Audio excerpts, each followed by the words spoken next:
Hi guys, Dr. Celeste Stein here, and I want to ask a question. Have you ever been this close to your goal, but never got there? Well, if that sounds like you, I have a show coming up on December 2nd at 12 noon on bbsradio.com that you won't want to miss. I'm going to be interviewing former ESPN analyst, Pittsburgh Steeler, as well as Chicago Bear, Merle Hodge. Merle will tell you all about his heartfelt journey with cancer and just tell you how you can overcome as well. Please tune in and don't forget to like, share, and subscribe to my channel on YouTube, The Celeste Stein Show, and bbsradio.com. I look forward to seeing you there. Thanks for tuning in. Bye-bye.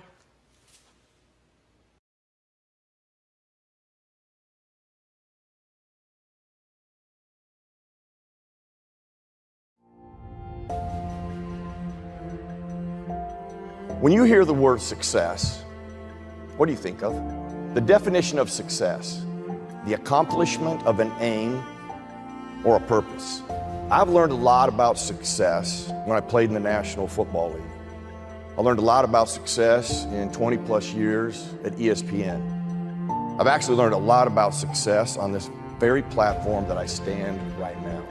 But I've also learned a lot about success after going into cardiac arrest, laying in intensive care for several days, having to learn how to read again, and going through severe depression. I've also learned a lot about success by sitting in a chemotherapy chair and battling cancer. And I've learned a lot about success going through open heart surgery.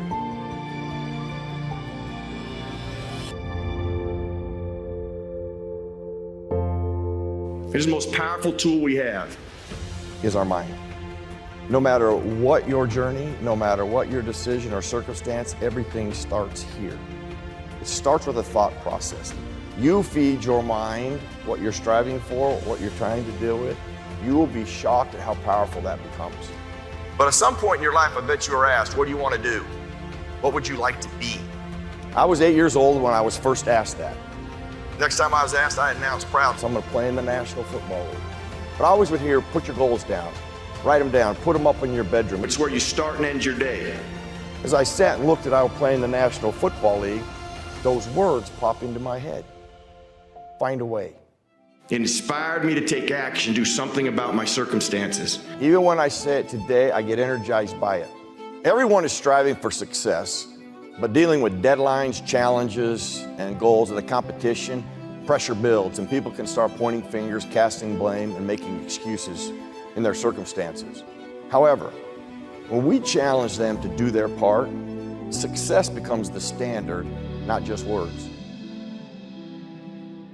You make changes, you create a different plan, and then you take action. That's what successful, peaceful people do. It's how you grow, it's how you evolve. It's how we challenge ourselves, it's how we check on ourselves. When you do that, you put people in charge, and they become more productive and peaceful. The key: do you control your mind? Or does your mind control you? Well, I'm asked all the time, what is Find a Way about?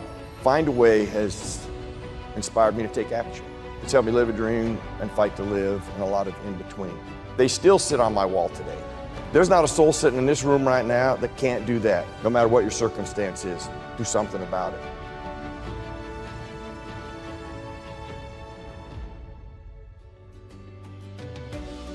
We are what we repeatedly do. Therefore, excellence is not an act, but a habit. That's a powerful thing. You're responsible for that, and you're accountable for that. Individually, we're strong. Collectively, we are powerful. That's why we're here. We learn from each other, grow from each other. I want to thank you for allowing me to be your teammate today, and good luck to each and every one of you as you find your way. Thank you. I appreciate it.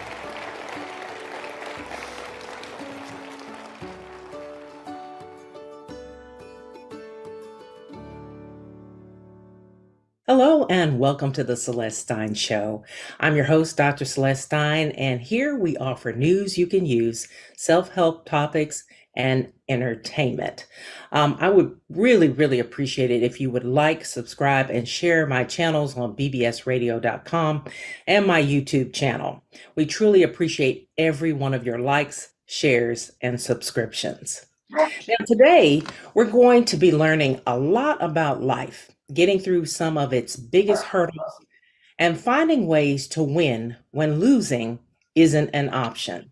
And who better to shed some light on how we might live our best lives than the man whose mantra is find a way every day? Merle Hodge has an incredible story of hope, inspiration, and courage. He is a top speaker, author, success coach, former ESPN commentator, former NFL player, and a family man. Merrill, it is an absolute pleasure to have you on our show today. Well, Dr. Stein, it's awesome. I know we've been trying to do this for a while, so it's finally nice to be able to be on the show with you. Yes, I can't tell you how much I appreciate you.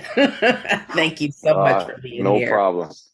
Well, listen, I know I wanted to kind of start by admonishing the fact that you have had an amazing journey in life, and there is so much that we could talk about, and I'm sure we will. But let's start out with football. Tell me, how old were you when you noticed or realized that football might be a thing that you would be interested in for a career?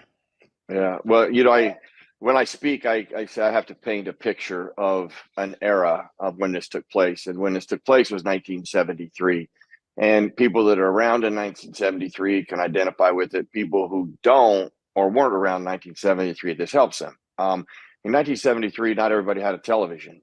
And if you did, it was only a box about yay big. You had an antenna, two knobs, three channels. Right. Remotes weren't I even remember. around. Yeah. Right. Okay. So somebody that knows 1973, and so you didn't even have a remote. So you had, even though you only had three channels, you had to select the right one before you got comfortable on the couch. And we had a rule in our home that on Sundays the television could not be on. And so it was my grandparents' house that always had their television on that we went to, and we used to go to a lot on Sundays. And what I loved about it is they always had their television on. Well, one of those, this was shortly after being asked as a kid. I was 8 years old at this time, what I wanted to do and what I wanted to be. And I was like, I never thought of that. I was just, at 8 years old, it widened the scope of my little mind is what it did. And I actually started to think about things that I would want to do, what I'd want to be. So shortly after that, I walked in my grandparents' house and I walked up into the kitchen. The front door went into the kitchen, and I walked up, and there it was. Football was on television, and I'd never seen it. I'd never seen football on television. And the Green Bay Packers were playing. I can't remember who they were playing, but I remember going, oh my gosh, I now know what I want to do. I had just signed up for football. I've been playing football in the backyard. And I had no idea they did it on television, and it just captivated me. And from that moment on, I would tell everybody I'm going to play in the National Football League when they asked me. I at least had an answer.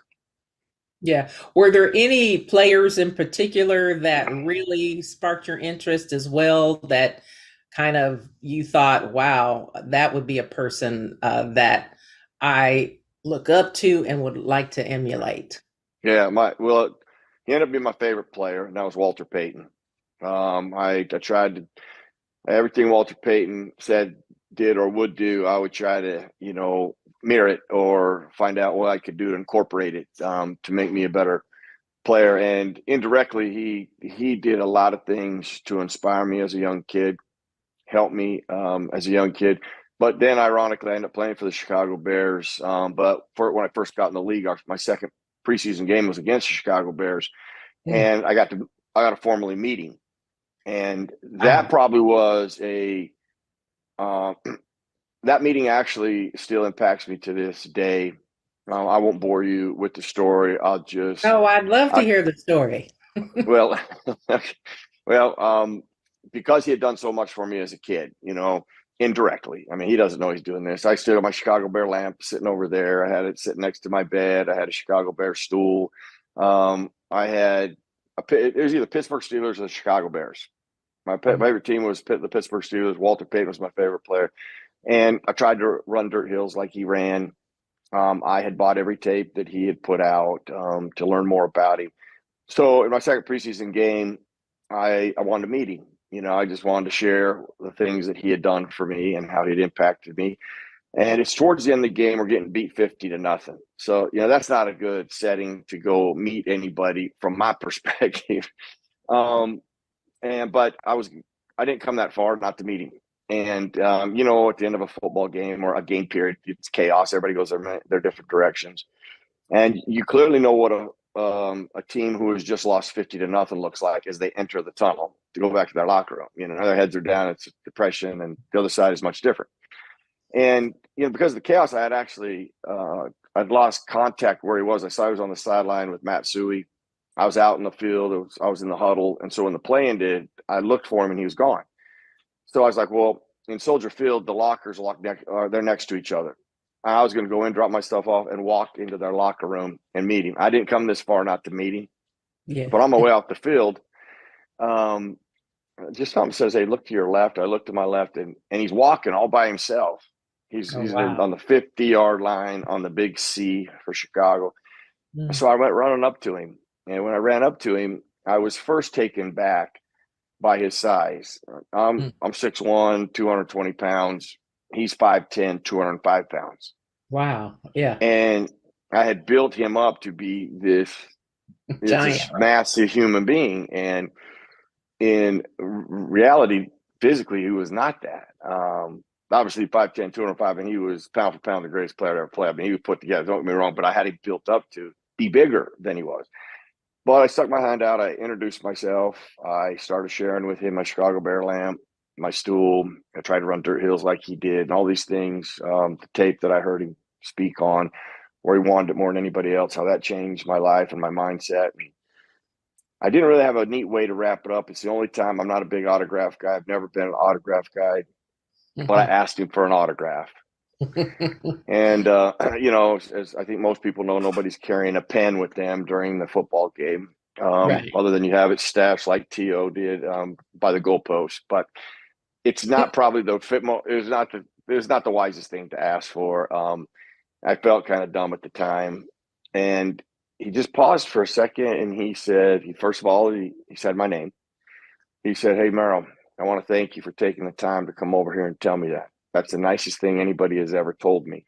He goes, I don't have a pen on me. I can't give you an autograph, but what I can do, he took his wristbands and elbow pads off and his headband, and he handed them to me. Wow. And I was, oh, man, I'm telling you, I still can remember Man. like it was that day.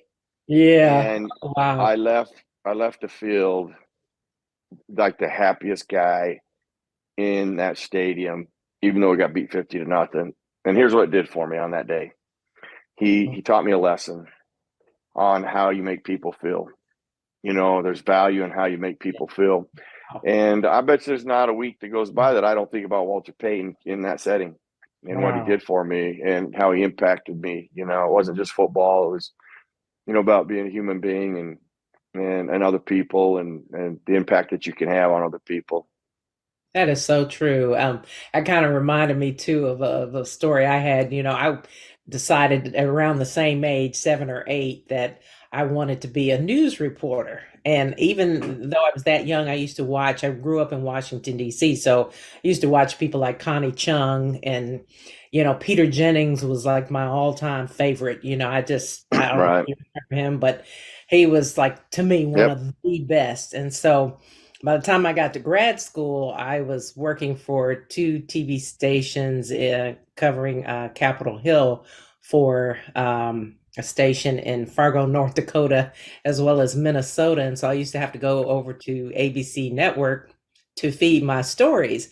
And so I got on the elevator, and I remember, riding up, and we stopped like on the 6th floor, and I kind of just had my head down, not paying attention. The elevator door opened, and it was Peter Jennings, like standing right in front of me. And I couldn't say a word. My mouth just dropped. I was like, and he goes, well, hello. And I was like, ah. But anyway, I couldn't get a word out. But that was my favorite. Yeah, that's so cool, to be able to meet the people that you look up to and admire so much. I wanted to ask you, Merle, how did you end up playing professionally? I know it's a big jump to go from, wanting to do something and actually doing something. So how did you end up playing for the Pittsburgh Steelers and the Chicago Bears? Well, one of the things I did actually that I still do today, still I think one of the most powerful things that any human being can do, regardless of your circumstance, and this is applicable to anything, um, because no matter what your goal, dream, challenge, or deadline might be, there is our most powerful tool goes to work right away. That's this. That is our mind, that is our brain, and how it So, operates, how it yeah. looks towards things, how it starts to feed you negative things or feed you positive things, and assessing the circumstances. So it starts there. And I did this as a kid because I heard teachers say it all the time. Write your goals down, pin them up in your room. It's where you start and end your day. And the first time I ever heard that, I was like, oh my gosh, that's awesome. That's a great idea. Mhm, Well, I'm gonna fast forward. I never had my own bedroom initially when this all happened, but I mhm, eventually get my own room, and so I have my dad make me a wall of cork. So he makes me a wall of cork so I could pin my goals up. mm, Well, what that did on that day was visuals are powerful. Where you start and end your days, if you have visuals, they mm, help keep you. I always ask people, do you control your mind, or does your mind control you? mm, As soon as somebody says, when you start thinking about a dream, a goal, a challenge, does your mind start going, oh, I can do that. Here's what I got to do. Or does your mind go, oh my, you know what the odds are? You know how hard that is? Oh my mm. gosh, that's almost impossible. Okay, well, see, that's the balance that we all deal with, and we all work towards controlling our mind. Well, one of the most powerful things that, and if you did research, you can find it. This is a true thing. I didn't know it at the time. It was just the first time I had ever done it, and I continued to do it. But I realized the power in it to visually see things. That Mm, goal I would play in the National Football League, I'd put up there, and just above it, the words "find a way." Those visuals help me control my mind. Those visuals put me in charge. Those visuals now help me do the one thing that's most important in any circumstance: take action. But in that process, visuals are the start of things, the ability to constantly evaluate and self-reflect. Where are things going? Check in on that goal, check in on yourself, challenge yourself. That's how we learn, and that's how we grow. And I started doing that exercise at age 12. I mean, I still do it today. I'm a lot better at it today than I was at age 12, but I am grateful for those tools developed by doing that. yeah, that I know some people do vision boards and things like that, and It's a that's very something similar I really, thing. yeah. I think you kind of have to see it, before you can actually achieve it. You kind of have to really get it in your head and see it. And if you can remind yourself every day of why you're here, what are you aiming for? Where are you trying to go? What are you trying to get to? I think what a powerful tool that is, and how incredible that you were able to pick up on that at such an early age and really use it as such a valuable tool to actually manifest. I mean, that is just an incredible story. One of the things, I want to take a quick break, and when we come back, I understand you've dealt with head trauma and had a concussion. Want to talk a little bit about that, and we're going to Sure. take a quick little PSA break here, and when we come back, we'll delve into that. We'll be back right after this. A lot of things have come to a screeching halt due to COVID-19, but you should know that the court system in Tennessee is still open and holding in-person hearings for orders of protection and other types of abuse cases. If you have a hearing date, double check on where your hearing will be held. If you need assistance on an order of protection or temporary restraining order, contact the Legal Aid Society at 1-800-238-1443 or visit our website at www.las.org. I had been sharing a bedroom with my brother, and all I knew were bunk beds and fighting when I was a kid. And I had always envisioned, since it's where I started my day and I would end my day, it would be the coolest thing if I could have a wall of cork. I've always envisioned, like a kid, just walk in there and I'll be able to pin up goals. I'll be able to see what I wanted to accomplish. Pin up pictures versus not being able to touch the wall. I always thought that would be one of the neatest things I could ever have in the bedroom. So that's the first thing I asked for. I asked my dad if he could make me a wall of cork. Now, his first response was, we can get you a cork board. And I'm like, no, I'd like a wall of cork. And he asked me why. Well, I shared with him. He's like, we'll see what we can do. So in the time that it was taking to get this bedroom done, I had put together my goals. Now, I still had junior high to do, high school and college to do. However, the goal that was going to sit at the very top of that wall was going to be, I will play in the National Football League. And I wrote it out just like that. I had some time, so I started thinking, my favorite team was the Pittsburgh Steelers. I cut a picture of the Pittsburgh Steelers out. My favorite player was Walter Payton. I found a picture of him. I cut that out. I haven't cut a symbol of the National Football League out. And I was going to decorate that goal.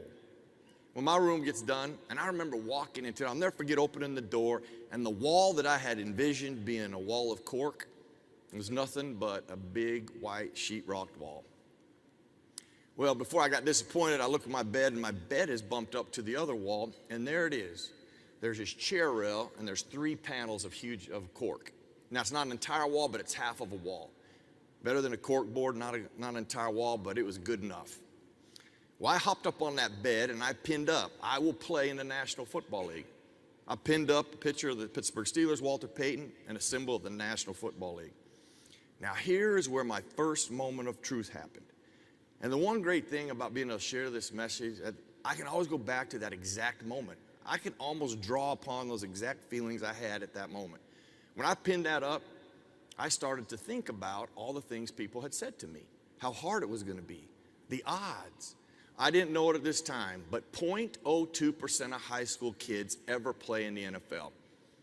Obviously, there's some validity to those people saying the odds were against me. Don't put all your eggs in one basket. Like I said, I've never understood that. In life, it's okay to have more than one basket, because if you're going to go after things, you do have to be all in. You have to be committed. And like I said, at age 12 and at age 8, I was smart enough to know the people that said it was impossible, well, they were lying. I've been watching people on television doing it. But the more I thought about those things they said, the more I will play in the National Football League was nothing more than words on a wall. Those things consumed me. And the more I focused on it, the more I started to believe in it. Here's where the first moment of truth ever happened in my life, and I'm grateful for it. Those words, find a way, popped into my head. I remember find a way. Well, I will tell you what resonated with me at that moment. First of all, it completely changed my thought process. I shut all those things out. And the word I always refer to that still resonates with me today, action. I was going to take action. I was going to find out and find a way to accomplish my goal. My first thought process, who can help me? Who's doing it and who's doing it well? Well, it didn't take me long to figure that out. My favorite player is Walter Payton. I'm like, he's got to have done something, gonna do something that could help me. I've watched Walter Payton play. I've heard him do interviews, but there's got to be something. Now, I'll tell you this, those words resonated with me at such a degree. I had these extra 8x10 cards. I got down and I wrote the words, find a way. I moved all my goals down, an 8x10 card, and at the top of that wall for a decade, they'd sit there and resonate with me. Because there are many days I walked in that room, I didn't win. There are many days I walked into that room discouraged. And every time I looked over there, it resonated action. It inspired me to stay on the journey. And we're back. I'm your host, Dr. Celeste Stein. I'm talking to Merrill Hodge. And Merrill, what an incredible story you just told us about visualization, how important it is to kind of see the things that you wish to achieve in front of you. And what a story about the cork board and having those visuals in front of you every day. But I understand also that in 1994, in a road game against the Kansas City Chiefs, you suffered an actual concussion. Now, how did that actually impact you at the time? I know, things were going along quite well and then life happens, right? So tell us about how that really impacted you. Well, here's what happened in that whole circumstance. It's still the biggest issue today. It's head trauma is not the issue. It is care. Okay, and a lot of things encompass care. Okay, the proper Yes. protocols, playing games and playing sports right. And before, I get too far into the weeds there, let me give you a perspective that most people just don't have. And it's probably because, people don't do research on it. They hear the news and they think that, sports are the leading cause of head trauma, especially contact sports. And that could be nothing further from the truth. The leading cause of head trauma in this entire country is tripping and falling. The most dangerous environment where that's probably going to happen is your home. That has more accidents there and more head trauma there than any other thing that you can go. And guess what? Most of the time, there's no protocol in the home. Oftentimes, people don't even know what to do in the home. At least in sports, you have protocols and care, or at least you should. So, and you have equipment and you have things that take place. The problem is you see it on television, and that's all they ever talk about it. The next thing, and probably the most dangerous thing your kids can ever do before they can put keys in a car, where major trauma can happen, major head trauma can happen, and even death, is wheeled activities. Rollerboards, skateboards, bikes without helmets.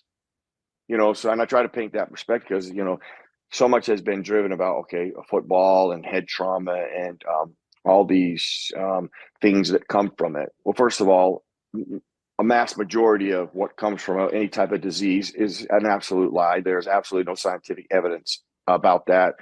It doesn't cause CT, it doesn't cause brain diseases later into life. But you can have symptoms from head trauma, and that is where they need to be separated. But what happens is if you have a symptom of depression, which can happen from some type of head trauma, they bleed that over into a disease, and that is not the truth. In fact, there's no science to back that. And if anybody wanted to argue that, then just show us the science. Don't come out here and pontificate and say it does without the evidence to support that. I wrote a book and talked about all of the science that exists. I launched that like 5 years ago, and all the science actually that exists today that has been built up and worked on, it even confirms it more so about brain diseases from playing football do not exist. There's no science to support that. But going back to what happened, I had improper care. And what does that mean? Okay, well, I sustained a serious head trauma, severe. Now, here's another thing people get confused by: severity. What are the signs of severity? Oftentimes, people will associate losing consciousness to severity, and that is not true. Losing consciousness is a symptom of head trauma, but not a sign of severity. And the best way to explain that is once you regain consciousness, is it a symptom anymore? No. So what is a symptom? What is a symptom of how you are able to move and function? Two things: cognitive recall, and stability. So movement. Those are the two things that are the signs of severity, not losing consciousness. So that being said, when you look at my cognitive recall and my cognitive ability, I couldn't remember who I was or where I was for some 12 hours after the incident. Now that 12-hour window is severe. Most people can recall where we are, what we're doing within a matter of minutes, and if it goes into an hour, that's okay. We're talking about that's more severe than just a few minutes. When you start pushing the window out into 7, 8, 9, 10 hours, that is severe. My mobility was not all that great. Well, here's what happened in 1994. Even though it was that severe, I was never followed up with and looked at again by that doctor. I got cleared over the phone to return to play 5 days later. Now, even in 1994, that's archaic. Okay. Yeah. Now, and this is not an attack on the Chicago Bears. It's what existed at that time. Right. It's what they knew at that time. Now, Yeah, you the have to Chicago put it in Bears. perspective. Yeah. If the Chicago Bears didn't do anything about that from that day forward, and they still do the same thing, then yes, they deserve to be absolutely butchered for how they care for players. But what they do, the following year, they implemented a cognitive test, a baseline, and they're one of the first teams to make it mandatory. So they made initial steps to be better into that area, which has happened in most places. But just because you have all these things in place doesn't mean they are being used and applied properly. I don't know how well your listeners will know and how much you'll remember the Tua situation last year in Cincinnati on a Thursday night game. That was about improper care. I mean, how they cleared him to play was absolutely ridiculous. Okay, that's where the problem was. It wasn't that he got the head trauma again. Yeah, clearly that's dangerous and you don't want that, but he should never have been in that situation if you execute the proper steps of care. And that's what we have in place today. And if you execute the proper steps of care, the recovery and the treatment that can be applied to head trauma today, I mean, which started years ago, is extraordinary and powerful and helpful. But we never hear anything about that. All we hear about is doom and gloom. Oh, if you have head trauma, you're going to have brain disease later in life. No, you're not. There's no evidence of that. And anybody to say that is grotesquely uninformed. And if you do carry a medical degree, then you are committing malpractice. Okay, you're crucifying the Hippocratic oath that you signed, because there's no evidence to support that, none whatsoever. And you have not done your proper research to do that, and to scare people in that manner. You signed a Hippocratic oath to not do that. So I don't care. That's what happens. People have an MD and they start spewing, "Oh yeah, it's dangerous. Oh, you shouldn't do this." I got no evidence about that. They couldn't back you. Put them in a court of law, completely different arena now. You get a completely different answer from those cats. But in the court of public opinion, you can say what you want. And I challenge people all the time, like, in this arena, everybody gets exposed for their integrity. I'd rather get exposure having it than not having it.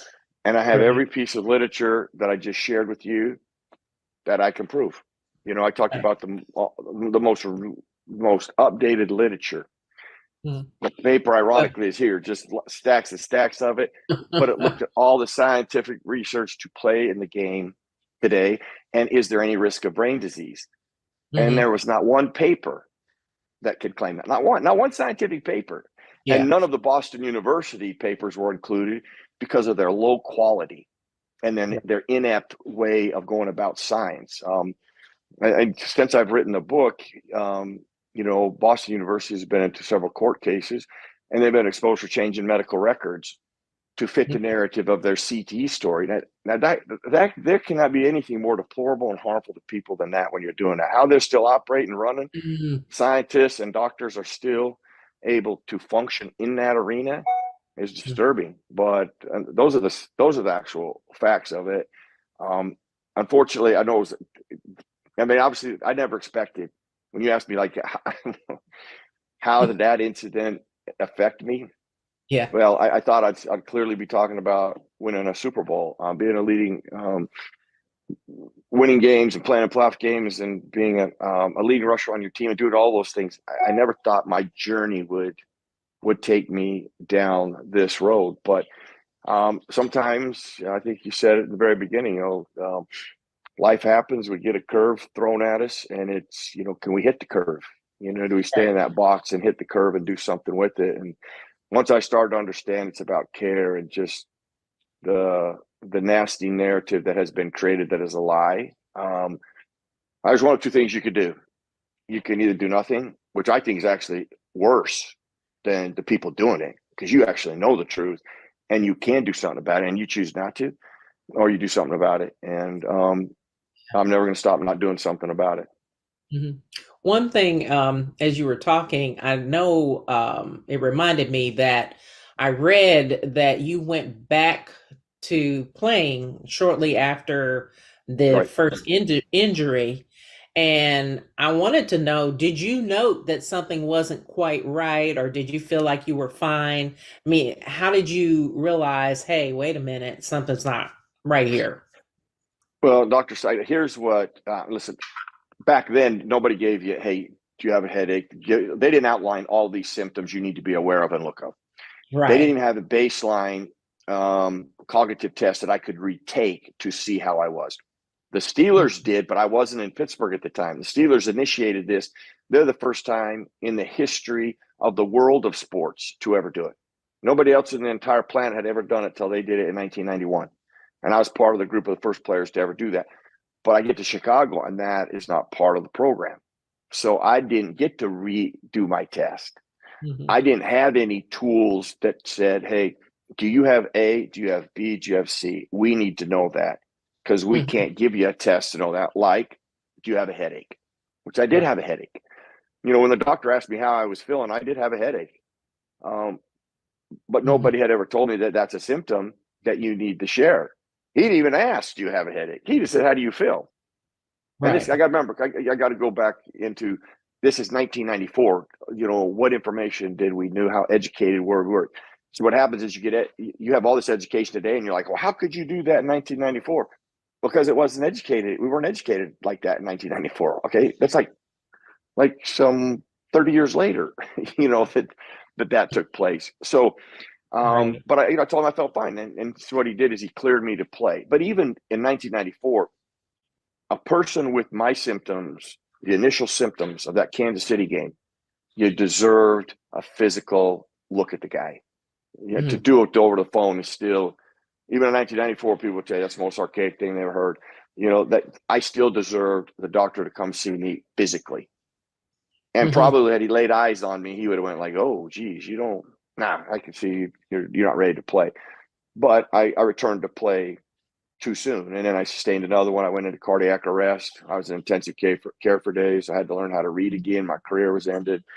Um, I Yeah. went through severe depression. It was a wreck. I was a wreck for a long time. And again, I mean, these words "find a way" and ownership um, took over, you know, and set into my. Thank goodness for them, because I don't know what happens if I dig myself off the couch, because I talk to people about. I'm writing a book on mental health. It's called ACEs, Adverse Childhood Experiences. And no matter what our circumstances might be, you can be depressed, you can have, anxiety, you can have like some mental health challenges. At Mhm. the end of the day, whatever they are, it starts with you. It starts with you in A, getting help, A, acknowledging it, and then B, C, doing the regular things to help you get better. Like if you don't initiate it, nobody's gonna come get me off the couch. I Right. mean, and I had no life, I had no hope, I had nothing. My career was over, I had no future, zero. And it wasn't until I realized nobody's coming to get off this couch. Now I had calls, I had people trying to get me help, I was going to counseling. And it wasn't until I took that ownership, that moment, and started to do something for myself, accept that help, return that call, that things started to change for me. Now, I'm not saying once I did that, it just everything went great. No, it was like 5 years of digging myself out. But Mhm. people that are struggling in that manner, if you're not going to do something to help yourself, it, nobody's going to come do it for you. You Mhm. have to start it. And then there are so many good things that can help people that might be struggling, but to really challenge them to initially do their part, take that ownership step, and then engage with all those people and different tools that can help you through whatever you might be struggling with. You do Right. that, there's your formula for success. Right. It's funny though. I've talked to some people, especially people who tend to be in the church or more spiritual. They will say, well, maybe it means that I don't believe in God if I seek help. What would you say to those people? Well, that's your mind controlling you. And listen, there's different beliefs. I can't speak on what other somebody else's belief is, and that's an ambiguous comment from, I don't know that, here's how my belief is I do believe that I have a responsibility to do something to help myself at all times. I'm Mhm. responsible for where I'm going, what I'm going to do, and I have to do my part in life. And that's ultimately where I think I garner the greatest faith from, is that if you're going to do nothing to get somewhere, but you're going to sit there and go, "Oh, well, God should have done it." Well, I can't I can't even tell you how empty and disappointed you are always going to be, because I know, and I think most people are smart enough to know what the results are going to be if you're going to do nothing. They're going to be nothing. This is just magically going to happen for you one day. I always Mhm. believe that if I'm going to get somewhere, if I'm going to change something, if I'm going to accomplish something, I got to do my part. I got to exhaust all of the options I have. I got to do everything I can. I got to find my way each and every day. And Right. once I've done that, then it's much easier to put it in the hands of a higher power.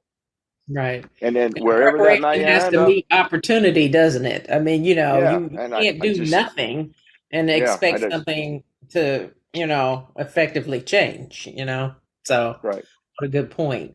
I'm going to take another quick break. And when we come back, we're going to just talk a little bit about your career with ESPN, and we'll be back right after this. When it comes to relationships, there are some obvious signs you can use to spot someone who might be abusive. First, they have a tendency to want to rush into a relationship.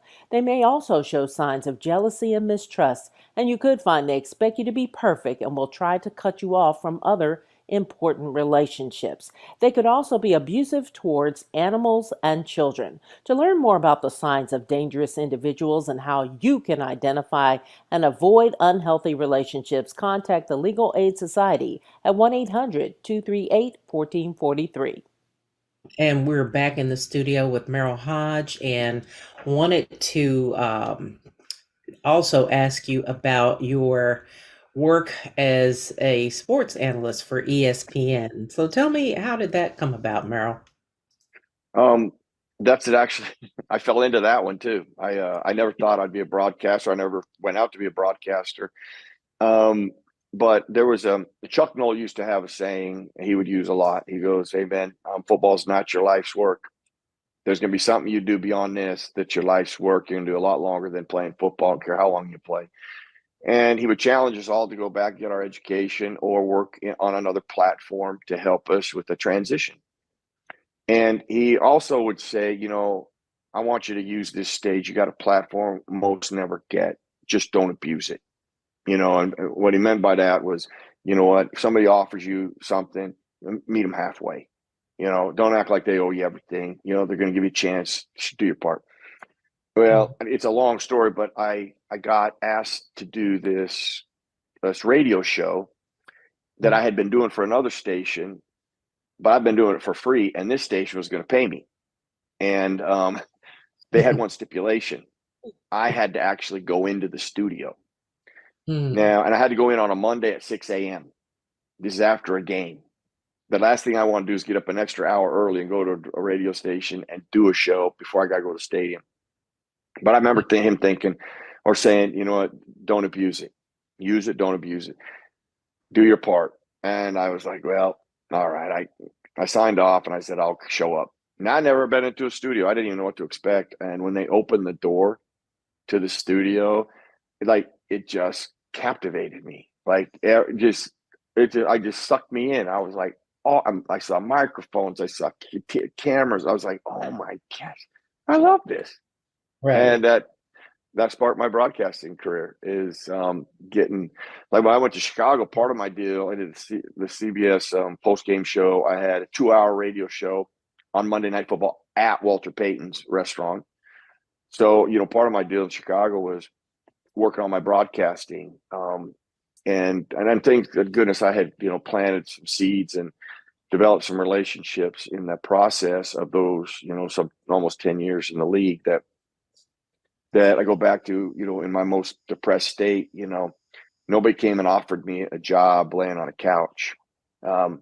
They made calls to help me, but it wasn't until I returned them and took ownership of that and made the initiative, accept the call and accept the help, that things started to change, and I ended up launching ESPN2 and working at ESPN and working for the Steelers, being the first player in the booth with the Steelers as well for several years. And then I went to ESPN full time for some 21 years. Yeah, amazing. Now, to look at you, people may think you've had a relatively easy life. However, as one really hears your story, obviously you've had some challenges. In addition to your head injury, you also are a cancer survivor. Did that take you completely off guard? Well, Dr. Stein, I can, I've heard the news, you have to have open heart surgery to fix something that was life or death. I've heard you have cancer. I've heard your mother didn't make it. I've heard a lot of tragic things. I've heard where we think we have to cut his hand off when I got in a farming accident. So I've heard a lot of things that have been overwhelming and life-changing. hearing you have cancer and you got to go through brutal chemotherapy and they can't guarantee it's going to work still it was the most difficult thing mentally that I ever had to wrap my head around and deal with. But I talk about, these words find a way, like, have been instrumental in so many ways in my life and challenged me in so many ways and inspired me so many ways to do something about my circumstance, to take action. That I say, these words have helped me live a dream and fight to live, but they were just supposed to help me live a dream. And that's still what they do to this day. That's what they did on that day. It was actually my daughter who's the one who, I told them what was taking place because my doctor said, "Hey, listen, you're going to be bald, you're going to be sick, you're going to be tired. You're not going to feel like doing." I was playing in a basketball league. I'd been training. I was really active, and he's like, "You're not going to be able to do that. Plus, what we're going to do, I just can't guarantee is going to work for you. The percentages are not good." And yeah, I'm telling you, when I'm saying I was in a dark state, I was in a dark state. I can only think of two things: chemotherapy and dying. And it was my daughter who, got in my lap after I shared with them, because I was like, I better let my kids know I'm going to be bald and sick and on a couch. Things are going to change. And it's not what they're accustomed to. And I went right back into that thought process. And she's the one that came across the room, and she's 9 years old. And I didn't realize she climbed up in my lap. She's got little dainty arms around my neck. She's trying to get my attention because she finally gets it. And she says, "Well, then you know what, Dad? You have to find a way." And I've been using find a way as a parenting tool. My kids come in my office, the first thing out of my mouth is like, "Well, let's find a way, Corey. What do you got to do?" And I try to establish ownership in them, so they're very accustomed to me saying that. It is because I do like to hear what they thought. Because listen, I believe this because I've seen it work both ways. I've used it and I've had it used on me. If you tell somebody what to do, sometimes that doesn't go over very well. If you say, "Hey, what do you think you need to do? What could you do to get to where you got to go?" And they create a plan. Well, there's better chances they're going to stick to their plan than your plan. Unless there's something really constructive and wise that you can help them with that. But if you can build it around something they thought of, and they become part of that process, it's just a better plan. When they're part of it and they've thought of it and they take ownership of it. That's when I've always feel you see the biggest changes and the biggest difference in people is when they're part of it and they've taken ownership in it. You just have so much great advice and words of wisdom here. I want to know what made you sort of decide to parlay that into a professional speaking career as well. Is that something else that you just kind of happened into there, or like Yes, you know? it was another accident. Or I shouldn't say it was another. You know what? It was another challenge because broadcasting was a challenge. That was a Chuck Mill challenge. Find another platform or something you're going to do because your life's work ain't going to be football. I was actually sitting in a chemotherapy chair my last day of treatment, and we had a film crew. A friend of mine had hired a film crew, and I honestly, I was in treatment for 12 hours a day. And through this process, we did an interview, and I shared with him Find a Way, how Find a Way had come about in my life, and the cork board and a kid and football. And I'd known him for 10 years. I was the chairman of the he was our director of our foundation, of a caring place, a grieving center for families that lost a loved one. And he said, "Merle, I never knew that. I never knew that." He goes, "I'm telling you, when you're done here, you have to write a book on that." And at that time, obviously they're shutting me down. I'm having a bad day too. I said, "Charlie, if I survive this, I'll write your book." But at that moment, I was just worrying about surviving. Writing a book was the furthest thing from my mind. Obviously, survived. A year later, he calls me up. He said, "Hey, remember that promise?" Well, that took me 5 years just to write the book, because trying to find writing a book ain't easy. And once I did that, somebody asked me to speak, and I went and spoke. And there was an agency there, and they go, "Would you like to do this more?" And I said, "I actually would," because it was a really, I go back to Walter Payton, what he did for me. See, when I speak, somebody asked me the other day, "Well, what's your goal?" I go, it's the client's goal. Whatever the client is, I'm trying to enhance what they're doing. Right. And then I thought about it for a second. I go, actually, here's my goal. If I speak and somebody's talking about me, I did a bad job. But if they're thinking about themselves and their own internal strengths, their own tools, and how they can take them and apply them to whatever circumstances they see fit, then I've been successful. And then I Yeah. go back to everything that Walter Payton said. It's about how can you make people feel? How do you make them feel? You can't motivate anybody, but you can inspire somebody to be motivated.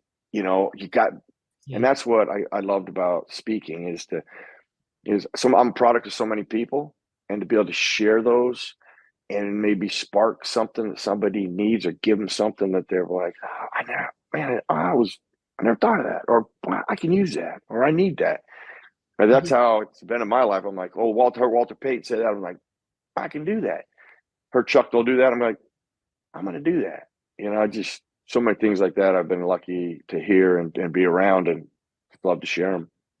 Right. That's just incredible. To be able to give people information like this that really can inspire them, just based on your own life story. I mean, it's funny how all these things have kind of come about in your life. I did want to ask you, as we're getting ready to close here, what's next on the agenda? Is there anything else we might be happening into? you Well, know, I've been speaking for a while, but I have only done it as it's a part time where I could fill it in with my ESPN career, where I could fit it in, and it has become my ultimate passion. Now it is everything I really think or work on, and I'm building a team to help me. My wife being one of them, to just learn more about the business and be better at what I do, and try to impact people, in a more positive, sustainable way for people. right. I know you have your book, Find a Way. Can you tell people how they can get a copy of that? Sure. The best way would just go to merrillhodge.com, and it's MERRILHOGE. And I always have to spell it because my ancestors spelled everything wrong, obviously. So, and I carried that gene over. So it's, it's two R's, one L, no D in Hodge, but it's merrillhodge.com. Gotcha. Well, thank you so much. It's been an absolute pleasure. That is all the time we have for now. We are appreciative that you're helping us all to find a way every day. I appreciate all of you who are watching on here today. Please don't forget to like, share, and subscribe to my social media channels and on bbsradio.com as well as YouTube. We'll see you again in about 2 weeks from now for our next live show on BBS Radio. Thanks so much for tuning in.